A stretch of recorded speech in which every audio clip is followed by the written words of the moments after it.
Welcome to another edition of the Bonus Bomb with Saigon John on Octane Infinity. Regrettably, I must announce this is take number 3, as YouTube keeps reminding me I only get 10 minutes to upload and broadcast. This edition, I'm going to be talking about the NBA trades that went down before the trade deadline that came and went just yesterday. Without further ado, I'll go straight into talking about 4 deals. First, the Los Angeles Clippers deal Marcus Camby to the Portland Trail Blazers for Travis Outlaw, Steve Blake, and cash.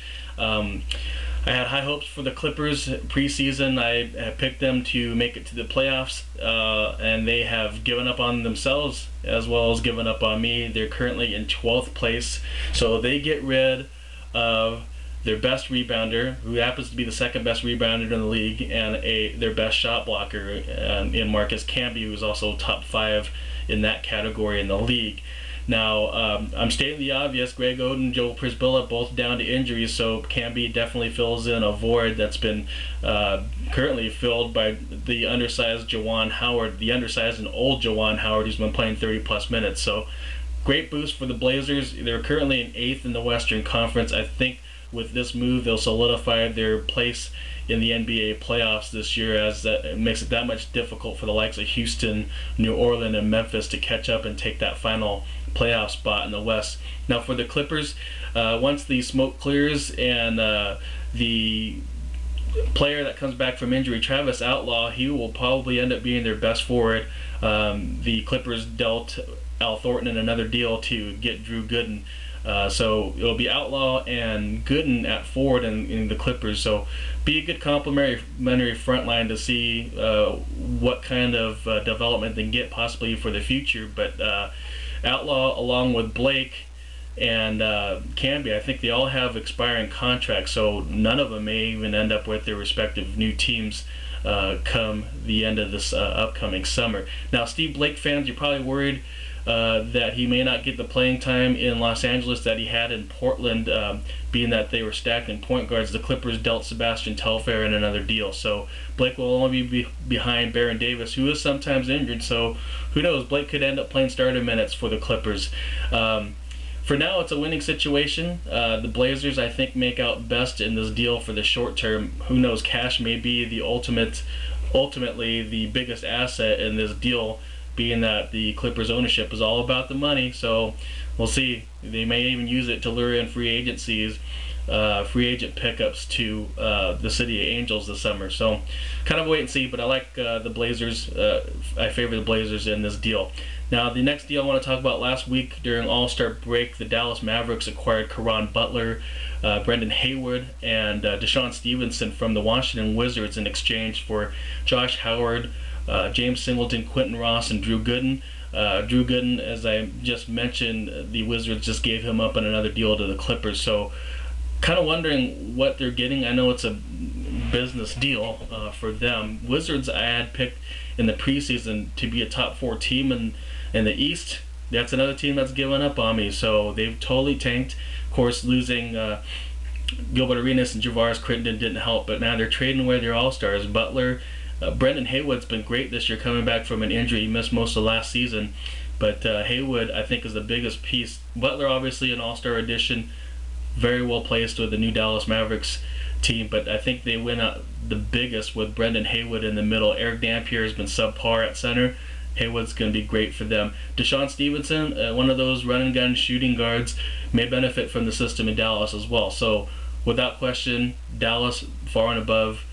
I'd love to find somebody who thinks Washington won out in this deal, but man, I think Dallas is going to be one of those teams to contend with when the smoke clears in the Western Conference.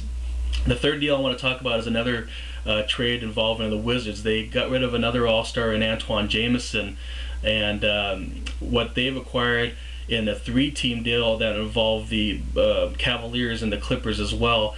The Wizards get Zydrunas Ilgauskas, Al Thornton, Amir Prelzic, and Cleveland's 2010 first-round draft pick. Cleveland's going to be at the top of the standing, so it's going to be a late first-round draft pick, Washington. But The Clippers get, as I mentioned, Drew Gooden. All they gave up was Al Thornton and Sebastian Telfair in this deal, so I think that's a win for the Clippers. And then undoubtedly the Cavaliers getting Antoine Jameson to star in that front line with LeBron James and Shaq. That's going to be awesome. Never been a Cavs fan, but I think that's going to work out well for them. I never imagined such a strong-looking team as that, but their backcourt improves also with Telfair. So don't forget that. You guys may have Telfair way under your radar, but I'm a fan of his. As I said, I've never been a fan of the Cavs, but man, if Mike Brown plays Sebastian Telfair, I may just root for the Cavs. Who knows? Now, the media sources have mentions that Big Z maybe have his contract bought out by Washington, so he may never play a game for the Wizards. May end up back in Cleveland, which, you know, poses a solid case to campaign for them as a #1 contender to win it all this year. We'll wait and see, but I think it's a win-win for Cleveland and the Clippers. Washington, I'm not so sure, but it sounds like they're clearing up a lot of cap space as well. The fourth and final deal I want to mention is another three-way deal involving the Knicks, the Rockets, and the Sacramento Kings. First off, the biggest name in this deal, Tracy McGrady, the perennial all-star, just missed so many games in the last few years due to injury, and he's been healthy this year, but the Rockets haven't played him. Hopefully he'll get a chance to play for the Knicks now, which you know, be something to see as a Knicks fan. I'd be glad to see it. Now, I'm also glad that the Knicks picked up Sergio Rodriguez. I have always said that Serge was the best passer for the Portland Trail Blazers last year. They traded him away. Finally got Andre Miller, but they traded him away. He didn't get any playing time in Sacramento. Now I'm hoping he will with the Knicks, because the Knicks traded away Nate Robinson in another deal. So hopefully there's some playing time available for Sergio Rodriguez, D'Antoni, so definitely use him. Now the Sacramento Kings, they get in this deal Larry Hughes, Carl Landry, and Joey Dorsey.